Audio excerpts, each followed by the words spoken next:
Om Vakratunda Mahakaya Suryakoti Samaprabha Nirvignam Kurumedeva Sarvakarishu Sarvada Shri Ganeshaya Namaha Shri Sadgurubhyo Namaha Shri Hanumate Namaha Om Namo Narayanaya Om Namo Bhagavate Vasudevaya Om Namah Shivaya.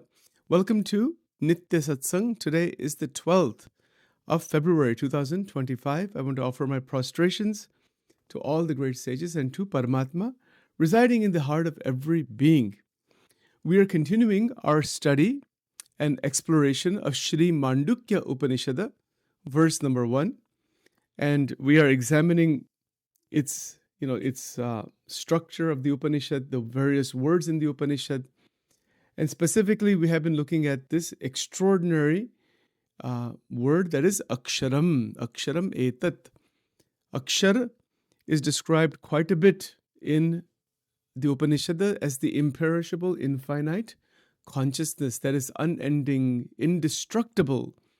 That is what you are. We are that tattva from a substance point of view. It is not a physical substance as we see as far as the 24 tattvas are concerned. The tattvas of Prakriti are classified as 24 in the Sankhya Darshan. Prithvi, Jal, Vayu, Tej, Akash, the Indriyas, the body, the senses, the world outside. These are all tattvas of Prakriti or Prakruti. And the Atma Tattva is the witnessing consciousness of the entire phenomena of Prakriti. How amazing is that? You see, so who are we? We are the witness of the entire dynamic flow and experience of the material world and many other worlds even beyond this world. It's quite remarkable. From that standpoint, the Atma or the Akshara Brahma is not going anywhere. It's not moving anywhere. It's Achalam. It is that the universes are revolving around us. What an idea that is. And this is realization of the Atma Tattva. When the Brahman is realized, that means that the sadhak has gone beyond the three avasthas, three bodies, and the three gunas. Remember, 3, 3, 3. Jagra, Swapna, Shushupti, Sthul, Sukshma, Karan, Sattva, Rajtam. So this is the matrix of Maya. The matrix of Maya is Sattva Gun, Rajogun, Tamogun. Jagrat Avastha, Swapna Avastha, Shushupti Avastha, waking, dreaming, deep sleep state. And the physical body, the subtle body, the causal body. This is the matrix of Maya. For each, for the human, for the Jivatma in the human body, this is the matrix of Maya. For a bacteria cell, it's not going to be like this. It'll be different from this, obviously. But it still has Jivatma. Same thing. Now, this is the great mystery in Advaita Vedanta. Why does this even exist? As we have stated before, the great masters in Advaita say this is a wrong question. The question is asked out of ignorance. The question disappears when realization dawns. The question is a false question to ask why Maya exists. There's no answer. No one can ever give an answer to that question because the question itself is coming out of ajnana.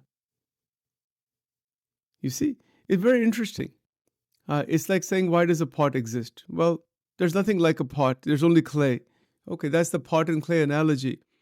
In some sense, it exists. If you're superimposition, that's the concept in Advaita. One of the big ideas that we are superimposing the concept of a pot on clay. There's nothing really, from a tattva point of view, like a pot. Nothing separate like a pot from the clay. Nothing separate like the bracelet or the necklace from gold. Right? This is the idea. So Prakriti or Prakruti, which is dynamic energy, dynamic flow, it is only Brahman. Brahma, Shakti, Abhed. Abhed means oneness of the two. Again, this is a matter of realization. Now, again, the question will come about how do we realize? What do we need to do to realize? So in Vedanta, many sadhanas are shown, but some predominant ones, as we have stated many times, Vairagya, Gnan, Bhakti, Dhyan. These are common sadhanas. Again, these are wonderful words, but to actually awaken the realization through the sadhana is the goal. So Vairagya, in one sense, it is a sadhana. But in another sense, it is a sthiti. So there are two things to keep in mind as far as where we are within the engulfment of the matrix of Maya. And again, one has to see oneself and at the same time interact with the diverse world. The world is going to exist. It is not going to just disappear. The only time the worlds disappear is when there's nirvikalpa samadhi. That is when the Jagrat Avastha disappears.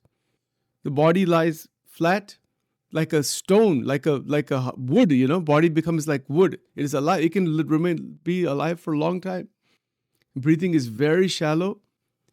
In the Swaminarayan Sampradaya, Bhagavan Swaminarayan used to put people in samadhi like this. It is called Krupa Samadhi.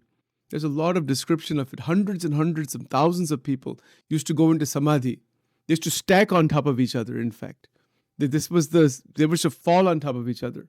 This is how it is described. This is called Krupa Samadhi. Something extraordinary happened. Again, that's another discussion altogether.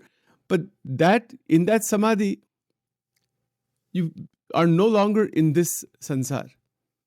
Where are you? You are in the abode of God. You are beyond this world. All the alokik sab darshan hote isme.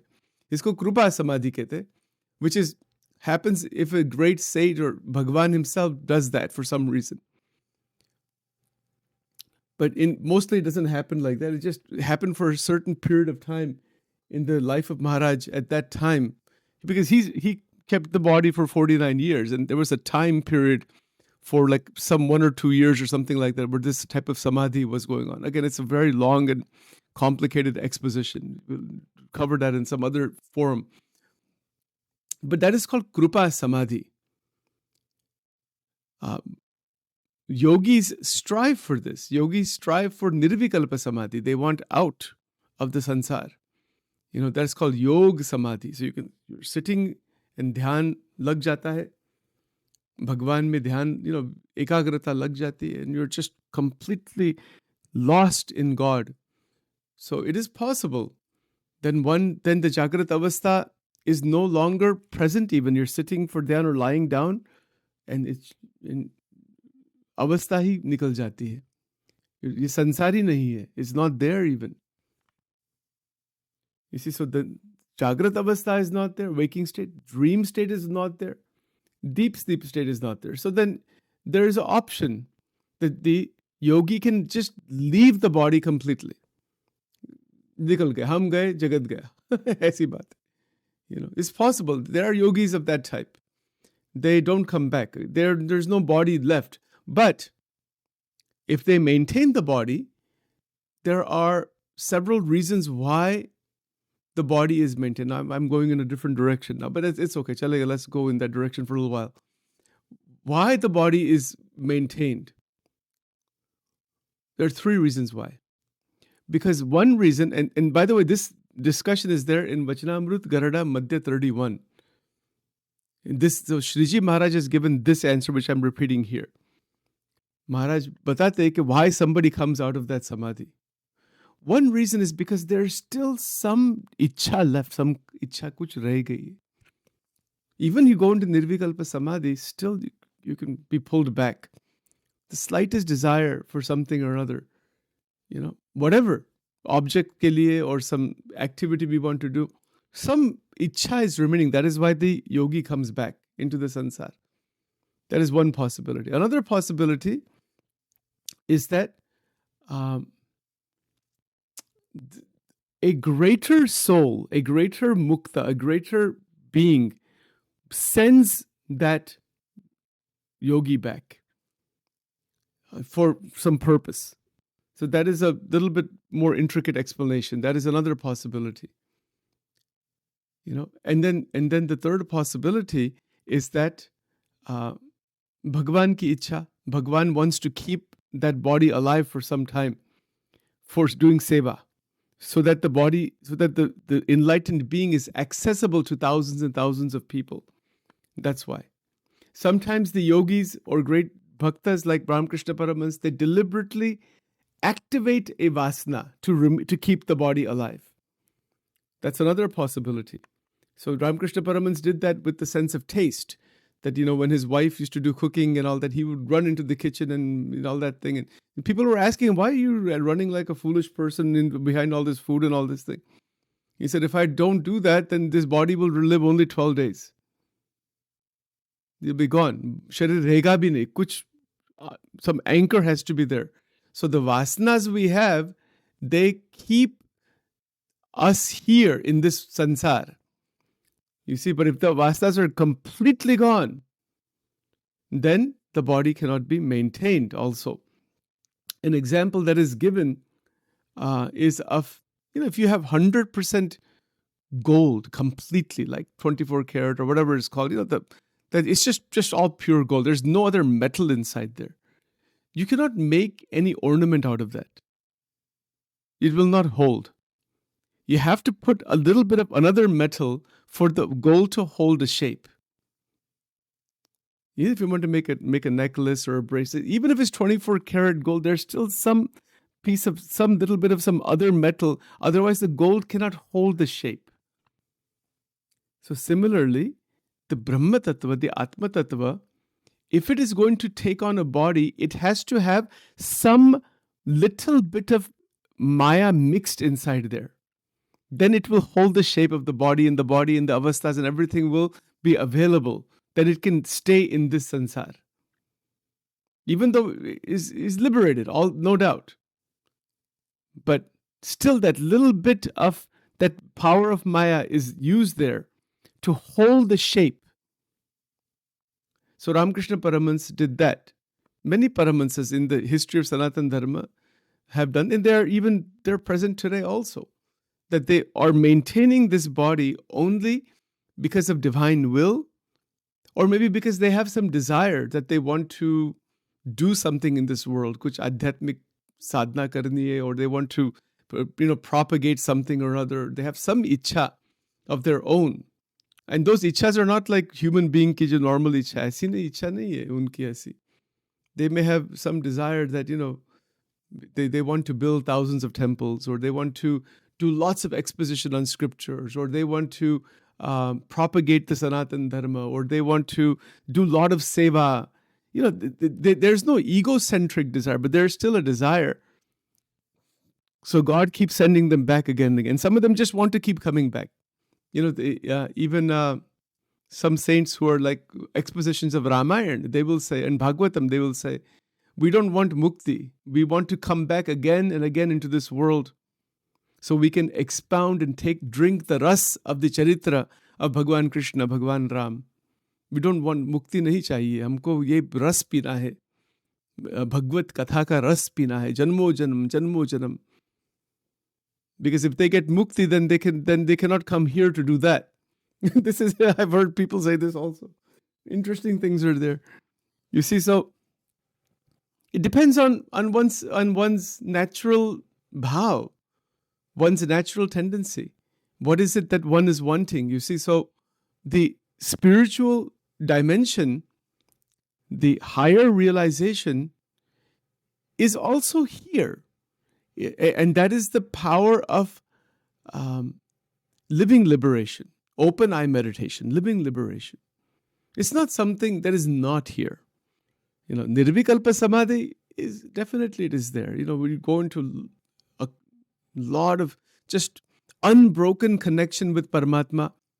भगवान की कृपा से भगवान ले जाते हैं वहाँ सविकल्प में से निर्विकल्प समाधि में ले that is called Turiya.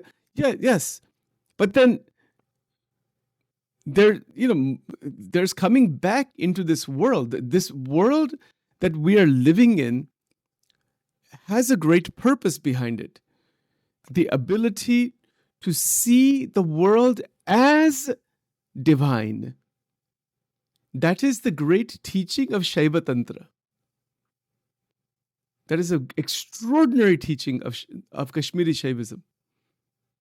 Not that it's an illusion, not that it's to be escaped from or something like that. No. It is only Shiv. It is only Shiv Shakti ka hi khel hai, is pura jagat. And when a person sees with that open eye realization, oneself and all, then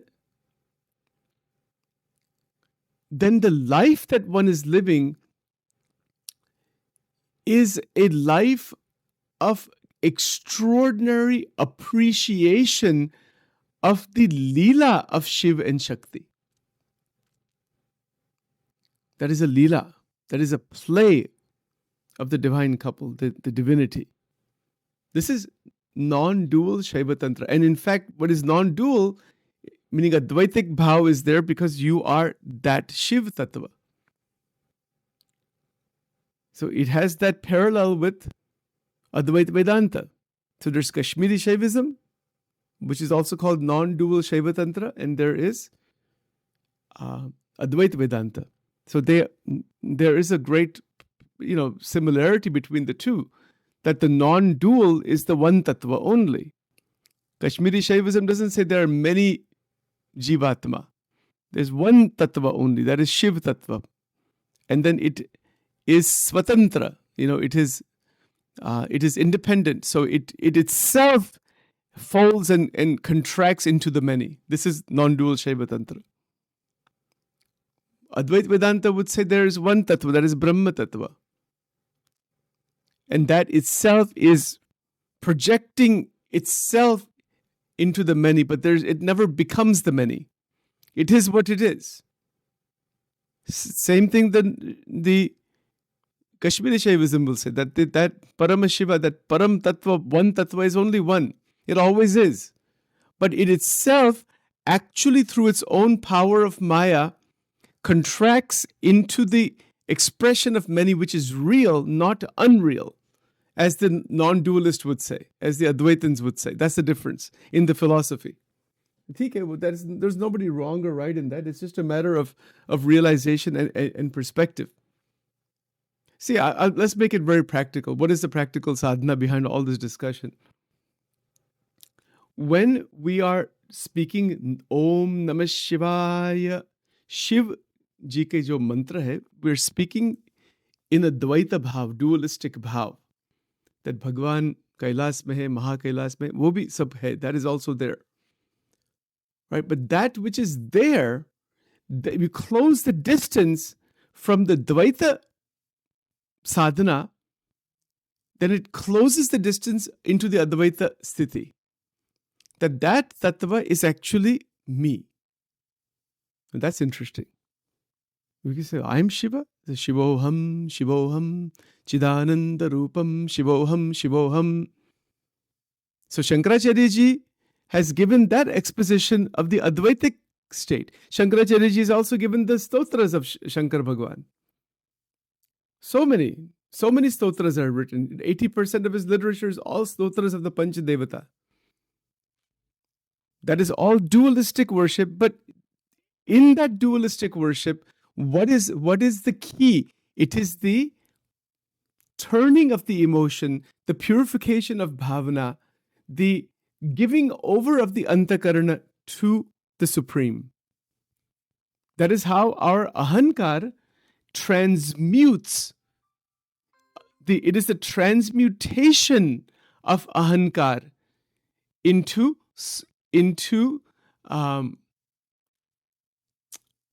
how can I put it? Into the bhavana that the Lord is mine, Bhagwan mera hai. Understand? See, it changes its direction.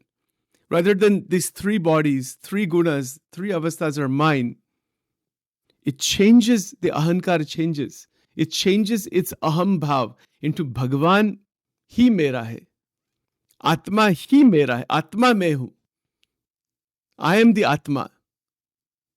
So it is a transmutation of the function and specifically what the ego is latching onto. See, generally people are in human life, they're latching onto what? Generally, just the worldly possessions, possessiveness, right? This is mine, this is mine, this is mine, etc. Whatever it is. It could be small things or very big things. It doesn't make any difference. Yeah, it's the latching on with the feeling that this is mine. That is where the trouble comes. That is where the bondage is, the contraction. But when that fundamental transmutation happens, that everything is mine, everything is me, or everything is God's, then even though as Vivarika Satyam we interact in this world in that level of duality, you have to maintain a bank account, you have to maintain your clothing and things like that. But in a very evolved sense, there is an evolution out of all those boundaries. Even though we're living in the boundary, practically, physically, in terms of the way the sansar is structured, there's no boundary inside.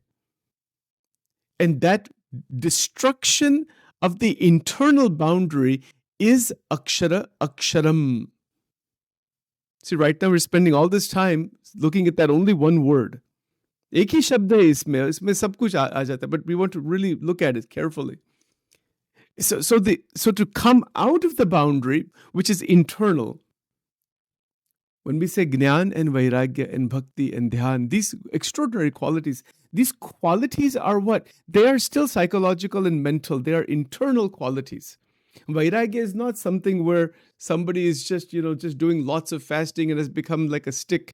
Bahut Vairagya ho gaya. That's not Vairagya. That is Tapasharya. You can do Tapasharya.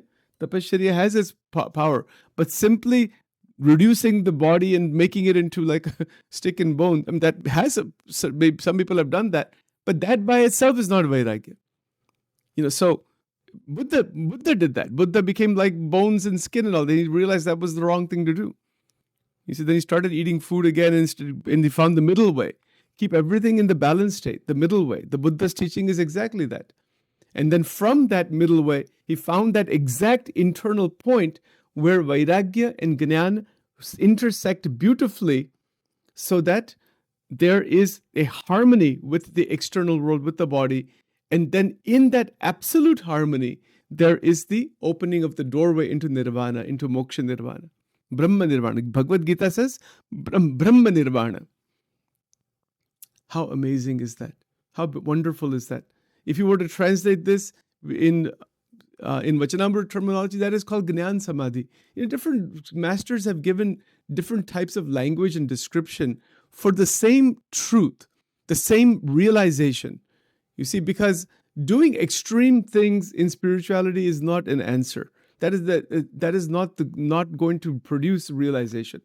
That is just another ego activity, doing extreme sadhana out of ahankar. Sometimes you can do high-level sadhana, but if it's done without ahankar, then that is absolutely fine. You see, so the goal is to change the function of the ahankar. And aksharam aham. So in the Swaminarayan organizations now, there's an organization called BAPS. You might be familiar with that. It's become very famous. Lots of temples. So the current Guruji has given this mantra to everybody. Aksharam aham Purushottama dasosmi. मैं कौन हूँ? मैं अक्षर ब्रह्म हूँ. This is what the Upanishad and all scriptures are saying. और मैं भगवान का दास हूँ. इसमें सब आ गया.